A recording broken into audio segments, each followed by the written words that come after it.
Hi DSC aspirants, ఎస్జిటిలోని textbook ప్రకారం 6th class maths short notes and questions నచ్చితే like చేయండి, subscribe చేయండి. భిన్నాలు, దశాంశ భిన్నాలు. భిన్నం అంటే మొత్తంలో కొంత భాగము లేదా సమూహంలో కొన్ని. ఎగ్జాంపుల్, మొత్తము అన్న సమూహం అన్న 12, మొత్తంలో కొంత భాగము అన్న సమూహంలో కొన్ని అన్న 5. ఎగ్జాంపుల్ 3/4. 4 అనేది మొత్తం భాగాలు, 1 2 3 4 భాగాలు. మనం తీసుకునే ఏంటిది 3, కాబట్టి ఈ 3 అనేది షేడ్ చేసింది. క్రమభిన్నాలు. లవం కన్నా హారం ఎక్కువగా ఉన్న భిన్నాలను క్రమభిన్నాలు అంటారు. లవం కన్నా హారం ఎక్కువగా ఉన్న భిన్నాలను క్రమభిన్నాలు అంటారు. ఇవి మొత్తంలోని భాగాలు. ఒకటి కన్నా వీటి విలువ, క్రమభిన్నాల యొక్క విలువ 1 కన్నా తక్కువ ఉంటుంది. ఎగ్జాంపుల్ 2/5. 5ని 2 తోటి భాగాహారం చేస్తే పోదు కాబట్టి 0 పాయింట్ పెట్టుకుంటే 0 వస్తుంది. 5 4 20, 0 వచ్చింది. భాగఫలం ఎంత? 0.4. కాబట్టి క్రమభిన్నాల యొక్క విలువ 1 కన్నా తక్కువ. అపక్రమ భిన్నాలు. హారం కన్నా లవం ఎక్కువ ఉన్న భిన్నాలను అపక్రమ భిన్నాలు అంటారు. హారం కన్నా లవం ఎక్కువగా ఉన్న భిన్నాలను అపక్రమ భిన్నాలు అంటారు. ఇవి 1 కన్నా వీటి విలువ అనేది అపక్రమ భిన్నాల యొక్క విలువ 1 కన్నా ఎక్కువ. ఎగ్జాంపుల్, 5ని 3 తోటి భాగాహారం చేస్తే 3 1 3, శేషం 2 మిగులుతుంది. పాయింట్ పెట్టుకుంటే 0, 3 6 18, శేషం 2 వచ్చింది. భాగఫలం ఎంత? 1.6. కాబట్టి అపక్రమ భిన్నాల యొక్క విలువ 1 కన్నా ఎక్కువ. మిశ్రమ భిన్నాలు. అపక్రమ భిన్నాన్ని మిశ్రమ భిన్నంగా మార్చవచ్చు. అపక్రమ భిన్నాలు అంటే లవం కన్నా హారం ఎక్కువగా ఉన్న భిన్నాలను అపక్రమ భిన్నాలు అంటారు. దీనిని మిశ్రమ భిన్నాల్లోకి మార్చుకోవాలంటే ఫస్ట్ భాగాహారం చేయాలి. 5ను 2 భాగాహారం చేస్తే 2 2 4, 1 మిగులుతుంది. అపక్రమ భిన్నాన్ని ఫస్ట్ మిశ్రమ భిన్నంగా మార్చుకోవాలంటే ఫస్ట్ భాగాహారం చేయాలి. చేసిన తర్వాత భాగఫలాన్ని నేను ఫస్ట్ రాసుకొని తర్వాత లవంలో శేషం రాసుకోవాలి. ఈ 2ను హారంలో రాసుకోవాలి. ఇది యూ షేప్లో రాసుకోవాలి. 2 లవంలో 1, హారంలో 2, ఇట్లా యూ షేప్లో రాసుకోవాలి. మిశ్రమ భిన్నంలోకి మార్చుకోవాలంటే ఫస్ట్ అపక్రమ భిన్నాన్ని మిశ్రమ భిన్నంలోకి మార్చుకోవాలంటే 5ని 2 తోటి ఫస్ట్ భాగాహారం చేసిన తర్వాత ఈ భాగఫలాన్ని అయితే ఫస్ట్ రాసుకోవాలి. తర్వాత శేషంను లవంలో రాసుకోవాలి. ఈ 2ను హారంలో రాసుకోవాలి. ఇది అపక్రమ భిన్నం నుంచి మిశ్రమ భిన్నంలోకి మార్చడం. మిశ్రమ భిన్నాలను అపక్రమ భిన్నాల్లోకి మార్చడం. మిశ్రమ భిన్నం అంటే ఏంటిది? 1 2/7. ఫస్ట్ 7ను 1 తోటి ఇంటూ చేయాలి. వచ్చిన ఆన్సర్ని ఈ లవానికి యాడ్ చేయాలి. ఇంత 7 × 1 7. ఈ లవానికి యాడ్ చేయాలి 2. ఏమొచ్చింది? 7 + 2 9/, ఇక్కడ హారం ఎంత ఉంటుందో ఇక్కడ కూడా హారం అనేది అంతే ఉండాలి, అంతే వేయాలి. ఎగ్జాంపుల్, ఇంకో ఎగ్జాంపుల్ చూద్దాం. ఫస్ట్ 3/5 × 3ని ఫస్ట్ వీటిని ఇంటూ చేసి వచ్చిన ఆన్సర్ని ఈ లవానికి యాడ్ చేయాలి. 5 × 3 ఎంత? 15. 15ని లవాన్ని యాడ్ చేయాలి. 15 16 17. 17/, ఇక్కడ హారం ఎంత ఉంటుందో ఇక్కడ కూడా హారం అంతే వేయాలి. 17/5. సమాన భిన్నాలు. ఇచ్చిన భిన్నాల్లోని లవాహారాలను ఒకే సంఖ్యతో గుణించగా మనకు సమాన భిన్నాలు ఏర్పడతాయి. ఎగ్జాంపుల్ 1/3. 1/3ని 2 తోటి గుణిస్తే లవాహారాలను 1 2 2, 2 3 6. 3 తోటి ఇంటూ చేస్తే 3 1 3, 3 3 9. 4 తోటి అయితే 4 × 1, 4 3 12.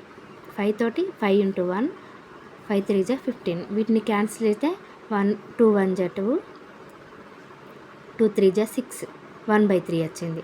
3 1 3, 3 3 9, 1/3 వచ్చింది. ఇట్లా సమాన భిన్నాలు. భిన్నానికి లవహారాలను ఒకే సంఖ్యతో గుణిస్తే మనకు సమాన భిన్నాలు అనేవి వస్తాయి. కనిష్ట రూపం అంటే సామాన్య కారణాంకాలు అనేవి ఉండవు. ఒకటి తప్ప వీటికి సామాన్య కారణాంకాలు అనేవి ఉండవు. 1/3 అనేది కనిష్ట రూపం. అంటే ఏ సంఖ్యతోటి కూడా క్యాన్సల్ చేయరాని వాటిని, సింపుల్గా చెప్పాలంటే ఏ సంఖ్యతో కూడా క్యాన్సల్ చేయరాదు, వాటిని కనిష్ట రూపం అంటారు. సజాతి లేదా విజాతి భిన్నాలు. హారాలు సమానంగా కలిగిన భిన్నాలను సజాతి భిన్నాలు అంటారు. ఎగ్జాంపుల్ హారం 2/5, 3/5, 6/5. వీటిని సమాన భిన్నాలు అంటారు. హారాలు సమానంగా ఉండే వాటిని సమాన భిన్నాలు అంటారు. హారాలు సమానంగా లేని భిన్నాలను విజాతి భిన్నాలు అంటారు. ఇప్పుడు 2/4, 6/12 అనేది సమాన భిన్నాలే. ఎందుకంటే 3 2 జా 6, 3 4 జా 12. క్యాన్సిల్ అయితే 2/4 వచ్చింది. ఇవి సమాన భిన్నాలే కానీ విజాతి భిన్నాలు. సమాన భిన్నాలు అవుతూ సజాతి భిన్నాలు కూడా అయ్యే భిన్నాలు అనేవి ఉండవు. సమాన భిన్నాలు అవుతూ అవి సజాతి భిన్నాలుగా అయ్యే ఛాన్స్ అనేది ఉండదన్నట్టు. విజాతి భిన్నాలను పోల్చుతా. ఫస్ట్ సజాతి భిన్నాలు పోల్చాలంటే ఏది పెద్దది ఏది చిన్నదంటే హారాలు సమానంగా ఉన్నాయి కాబట్టి లవం చిన్నది ఉంటే చిన్న భిన్నం, లవం అనేది పెద్దగా ఉంటే ఇది పెద్ద భిన్నం అంటారు. ఇప్పుడు 2 కన్నా 6 పెద్దది కాబట్టి ఈ భిన్నం అనేది పెద్దది. 2 అనేది చిన్నది కాబట్టి ఇది చిన్న భిన్నం. హారాలని సమానంగా ఉన్నప్పుడు డైరెక్ట్ లవాలను చూసి అది పెద్ద భిన్నమా చిన్న భిన్నం అని డైరెక్ట్ చెప్పవచ్చు. కానీ విజాతి భిన్నాలు ఉన్నప్పుడు అంటే హారాలు సమానంగా లేనప్పుడు 2/3ని 3/5 యొక్క హారంతో ఈ 5 తోటి వీటితోటి లవహారాలను ఇంటూ వేయాలి. ఇప్పుడు దీనికి హారం ఏమున్నది 5 తోటి ఈ లవహారాలను ఇంటూ వేయాలి. 2 × 5 10, 3 5 15. అట్లనే 3/5 భిన్నాన్ని ఈ భిన్నం యొక్క హారంతో దీనిని లవహారాలను ఇంటూ వేయాలి. 3/5 దీని యొక్క హారం ఏముంటుంది 3 వాటి 3 3 జా 9, 5 3 జా 15. కాబట్టి హారాలు అనేవి సమానమైనవి. విజాతి భిన్నాలను ఫస్ట్ హారాలను సమానం చేసుకోవాలి. చేసుకుంటే 15 వచ్చింది. ఇప్పుడు పెద్ద భిన్నం ఏది 10/15 అనేది పెద్దది. అంటే 2/3 అనేది పెద్దది. 2/3 > 3/5. విజాతి భిన్నాలను ఫస్ట్ సజాతి భిన్నాల్లోకి మార్చుకోవాలి. అంటే హారాలు అనేవి సమానం చేసుకోవాలి.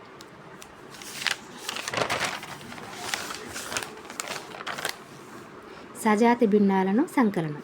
ఫస్ట్ సజాతి భిన్నాలు అంటే హారాలు సమానంగా ఉండే వాటిని సజాతి భిన్నాలు అంటారు. ఈ సజాతి భిన్నాలను సంకలనం చేయాలనేది సింపుల్. హారాలు సమానంగా ఉన్నాయి కాబట్టి డైరెక్ట్ 4 వేసుకుంటాం. ఈ లవాలను యాడ్ చేయాలి అంతే. 3 2 5 వచ్చింది. 5/4. విజాతి భిన్నాల వ్యవకలనం, విజాతి భిన్నాల సంకలనం. సజాతి భిన్నాలు అంటే డైరెక్ట్ హారం అనేది 4 వేసుకుంటాం. ఇప్పుడు హారాలు ఏమి సమానంగా లేవు కాబట్టి 6 3ని ఫస్ట్ కాసాగు చేసుకోవాలి. 3 2 జా 6, 3 1 జా 3, 3 2 జా 6. కాసాగు ఏమొచ్చింది 6 వచ్చింది. 6 టేబుల్లో ఈ 6 ఎప్పుడు వస్తుంది 1 వస్తుంది. 6 1 జా 6. ఈ 1ను ఈ లవాన్ని ఇంటూ వేయాలి. 1 1 జా 1. 3 టేబుల్లో 6 ఎప్పుడు వస్తుంది 3 2 జా 6. ఈ 6ను 5 తోటి ఇంటూ వేయాలి. 3 2 జా 6 కాబట్టి 2ను 5 తోటి ఇంటూ వేయాలి. 2 5 జా 10. 1 + 10 ఎంత 11/6. ఫస్ట్ కాసాగు అంటే ఫస్ట్ 6, 3ని కాసాగు చేస్తే ఏమొచ్చింది 6 వచ్చింది. ఈ 6 టేబుల్లో 1 ఎప్పుడు వస్తుంది 1 జా 1 1 జా 1. ఈ 3 టేబుల్లో 6 ఎప్పుడు వస్తుంది 3 2 జా 6. ఈ 2ను 5 తోటి ఇంటూ వేయాలి 10. 1 + 10 ఎంత 11/6. మిశ్రమ భిన్నాల సంకలనం. మిశ్రమ భిన్నాలు అంటే 2 పూర్ణాంకం 1/3 ప్లస్ 1 పూర్ణాంకం 2/3. ఫస్ట్ 3ను 2ను ఇంటూ వేసి వచ్చిన దాన్ని లవానికి యాడ్ చేయాలి. 3 2 జా 6, 6 + 1 7, 7/3 ప్లస్ ఫస్ట్ 3ని 1 తోటి ఇంటూ వేసి వచ్చిన దానికి లవానికి యాడ్ చేయాలి. 3 1 జా 3, 3 + 2 5, 5/3.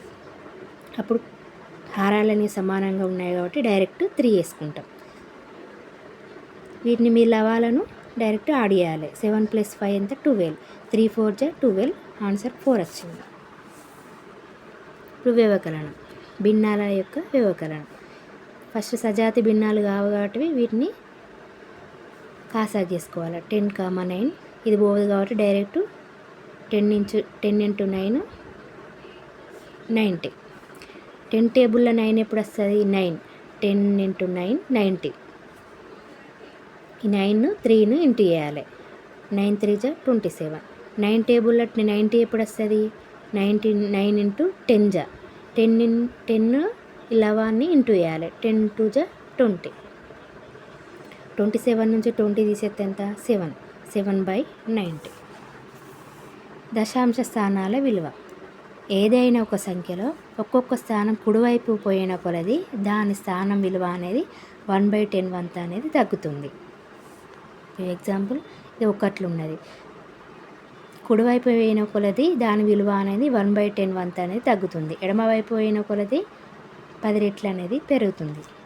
ఇప్పుడు ఒకట్ల స్థానం ఉన్నది, దాని పక్క స్థానానికి లెఫ్ట్ సైడ్ పోతే 10 రెట్లు పెరుగుతుంది. ఇప్పుడు దీనికి మళ్ళీ ఇంకొక స్థానం ఎడమవైపు వెళ్తే దీనికి 10 రెట్లు అనేది పెరుగుతుంది, 100 అవుతుంది. అదే కుడివైపు స్థానానికి పోతే దాని విలువ అనేది 1/10 అనేది తగ్గుతుంది. ఇప్పుడు 1లో 1/10 ఎంత? 1లో 1/10 ఎంత? 0.1.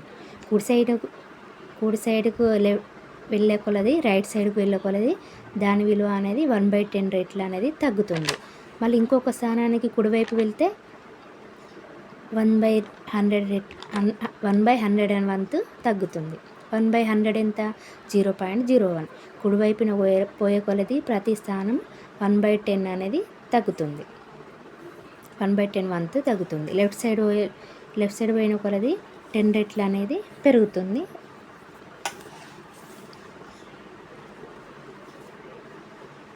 దశాంశ సంఖ్య. దశాంశ సంఖ్య అంటే 14.5. 14.5లో ఇందులో పూర్ణాంక భాగం ఉంటుంది, దశాంశ భాగం ఉంటుంది, దశాంశ భాగం విలువ ఉంటుంది. దీన్ని పదాల్లో రాయగా ఫస్ట్ పూర్ణాంక భాగం అంటే పాయింట్కు ముందున్న సంఖ్యను పూర్ణాంక భాగం అంటారు, 14. దశాంశ భాగం అంటే పాయింట్ తర్వాత ఉన్న సంఖ్యను దశాంశ భాగం అంటారు, 0.5. ఇక్కడ ఏం లేదనంటే 0 పాయింట్ తర్వాత ఉన్న భాగాన్ని ఉన్న సంఖ్యను దశాంశ భాగం అంటారు కాబట్టి 0.5. దశాంశ భాగం విలువ. దీని విలువ ఏంటిది? ఇక్కడ ఏం 0. దశాంశ భాగం కాబట్టి ఇది 0 అనుకోవాలి, 0.5. పదాల్లో వ్రాయగా అంటే 14 మరియు ఇదేంటిది? 10వ భాగం. కుడి సైడ్ పోయిన కొలది 10వ వంతు తగ్గుతుంది కాబట్టి 10వ భాగం 5 అన్నట్టు. ఇప్పుడు ఇది 2.25. దీనిలో పూర్ణాంక భాగం ఏంటిది? 2. దశాంశ భాగం ఏంటిది? పాయింట్ తర్వాత ఉన్న సంఖ్యను దశాంశ భాగం అంటారు, 25. ఈ దశాంశ భాగం విలువ, దీని విలువ ఏంటిది? 0. ఈ భాగాన్ని చెప్పాలి కాబట్టి ఇక్కడ ఏం 0 పెట్టుకోవాలి, 0.25 అన్నట్టు. పదాలు వ్రాయగా అంటే 2 మరియు ఈ 25 అనేది 100వ భాగం. ఇది 10వ భాగం తగ్గుతుంది కాబట్టి ఇది 10వ భాగం, 5 10వ భాగం. ఈ 25 ఉన్నది కాబట్టి ఇది 1/100, 100వ భాగం. పాయింట్ తర్వాత 0. ఇప్పుడు పాయింట్ తర్వాత ఉన్నది దీని స్థానం అనేది 1/10 అన్నట్టు. దాని తర్వాత స్థానం ఏంటిది? 1/100. కాబట్టి ఇది 1/100 స్థానంలో ఉన్నది కాబట్టి 2 మరియు 25 100వ భాగం. ఇది అనేది 1/10 వంతులు ఉన్నది కాబట్టి 0.5. కాబట్టి 5 10వ భాగము. ఇది 100వ భాగంలో ఉన్నది కాబట్టి 25 అనేది 100వ భాగం. 325 పైసలు. దీన్ని రూపాయలు లేదా పైసల్లోకి మార్చుకోవాలి. ఇప్పుడు 100 పైసలకు ₹1 కాబట్టి 325లో ఎన్ని హండ్రెడ్లు ఉన్నాయి? 1 2 3 300లు ఉన్నాయి కాబట్టి ₹3. 100 పైసలకైతే ₹1 అవుతుంది కాబట్టి ఇది 25 ఉన్నాయి. 25 పైసలు. 50 పైసల్లో 20 అనేది రూపీస్, 50 అనేది పైసలు. 9.8లో 8 యొక్క స్థాన విలువ అంటే ఇప్పుడు 8 అనేది ఇంతకుముందు చెప్పిన కదా, పాయింట్ తర్వాత అనేది 10వ భాగము, దాని తర్వాత సంఖ్య ఉంటే అది 100వ భాగం అంటారు అన్నట్టు. ఇప్పుడు 10వ భాగము 8, 10వ భాగము అంటే 8/10. ఇప్పుడు చిన్న నుంచి పెద్ద 0.001 అనేది దీనికన్నా కొంచెం పెద్ద 0.010. ఫస్ట్ పాయింట్కు ముందు ఉన్న సంఖ్యలను, ఏదైనా దశాంశ సంఖ్యలను మనం పోల్చాలి అంటే పెద్దదా చిన్నదాన్ని పోల్చాలంటే ఫస్ట్ పాయింట్కు ముందు పూర్ణాంక భాగం చూసుకోవాలి, దాని తర్వాత దశాంశ భాగం చూసుకోవాలి.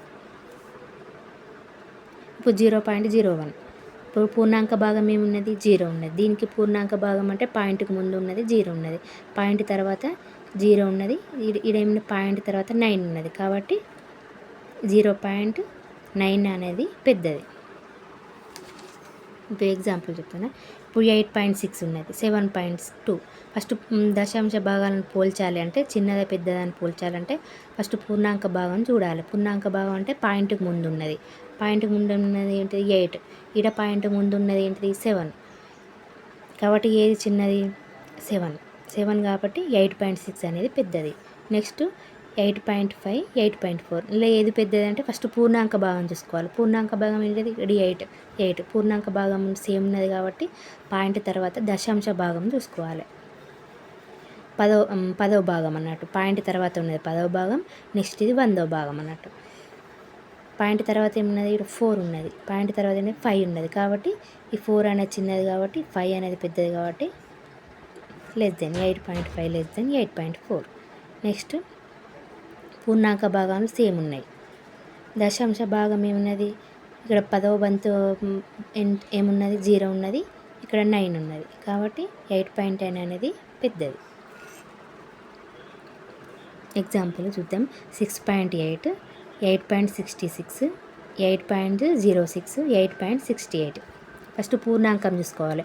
పూర్ణాంకం ఏమున్నది? ఇక్కడ 6 ఉన్నది, 8 ఉన్నది, 8 ఉన్నది, 8 ఉన్నది. ఫస్ట్ అనేది ఈ 6.8 అనేది చిన్నదని తెలుస్తుంది. సెకండ్ది పూర్ణాంక భాగం ఇది దశాంశ భాగం. దశాంశ భాగంలో పాయింట్ తర్వాత 8 ఉన్నది, 6 ఉన్నది, 0 ఉన్నది, 6 ఉన్నది. ఈ రెండిట్లలో చూసుకోవాలి.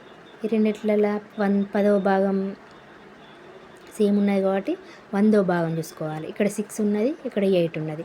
100వ భాగంలో ఇది చిన్నది ఉన్నది కాబట్టి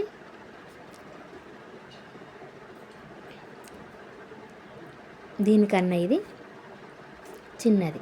ఫస్ట్ ఇది 10వ భాగం ఇక్కడ 0 ఉన్నది కాబట్టి ఇది సెకండ్ది, ఇది థర్డ్ది, ఇది ఫోర్త్ది. రాసుకోవాలి. 6.8 ఫస్ట్ రాసుకోవాలి, తర్వాత <8.06. ఇక్కడ 10వ భాగం 6 ఉన్నది, ఇక్కడ 6 ఉన్నది కాబట్టి ఇక్కడ 0 ఉన్నది కాబట్టి దీనికన్నా ఇది కొంచెం పెద్దది. తర్వాత ఇది 66 ఉన్నది, 68 ఉన్నది. దీని తర్వాత కొంచెం పెద్దది 8.66, దీనికన్నా పెద్దది 8.68. ఫస్ట్ పూర్ణాంక భాగం చూసుకోవాలి. పూర్ణాంక భాగాలు సేమ్ ఉంటే పాయింట్ తర్వాత దశాంశ భాగం 10వ భాగం చూసుకోవాలి. అది కూడా సేమ్ ఉంటే 100వ భాగం చూసుకోవాలి. 8.3 మరియు 0.4 యొక్క సంకలనం. 8.3 అంటే పాయింట్ అనేది సూటిగా వేసుకోవాలి. సూటి వేసుకున్న తర్వాత 3 4 ఎంత? 7. 7 బై పాయింట్ని తీసేస్తే 10 వచ్చింది. పాయింట్ తీసేయాలంటే పాయింట్ తర్వాత ఎన్ని అంకెలు ఉంటే అన్ని సున్నాలు పెట్టుకోవాలన్నట్టు. ఇప్పుడు పాయింట్ తర్వాత ఒక అంకె ఉన్నది కాబట్టి 1 పెట్టుకొని 0 పెట్టుకుని 100. ఇప్పుడు 100ని 10 తోటి ఇంటూ చేస్తే పాయింట్ అనేది ముందుకు పోతుంది. ఇంటూ 10 అయినా ఇంటూ 100 అన్నా పాయింట్ అనేది ముందు కదులుతుంది. అంటే ఇప్పుడు 100ను 100.0 కూడా రాసుకోవచ్చు ఇంటూ 10. కాబట్టి ఇప్పుడు 10లో ఎన్ని జీరోలు ఉన్నాయి, ఒక్క జీరో ఉన్నది కాబట్టి ఈ పాయింట్ అనేది ఒక్క స్థానానికి ముందు పోతుంది. అంటే ఇప్పుడు 100 పాయింట్ ఉన్నది కాబట్టి ఇక్కడ ఏమన్నది 1000 పాయింట్ అయింది. ఇంటూ 10 ఉంటే పాయింట్ అనేది ముందుకు పోతుంది. ఎన్ని సున్నాలు ఇక్కడ ఒక సున్నా ఉన్నది కాబట్టి ఈ పాయింట్ అనేది ఒక సున్నా తర్వాత పాయింట్ వస్తుంది. అదే 100 ఇంటూ 1/10 ఉంటే బై 10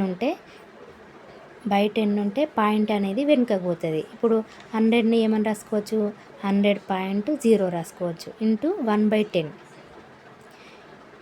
బై 10 ఉన్నది కాబట్టి పాయింట్ అనేది వెనుకకు పోతుంది.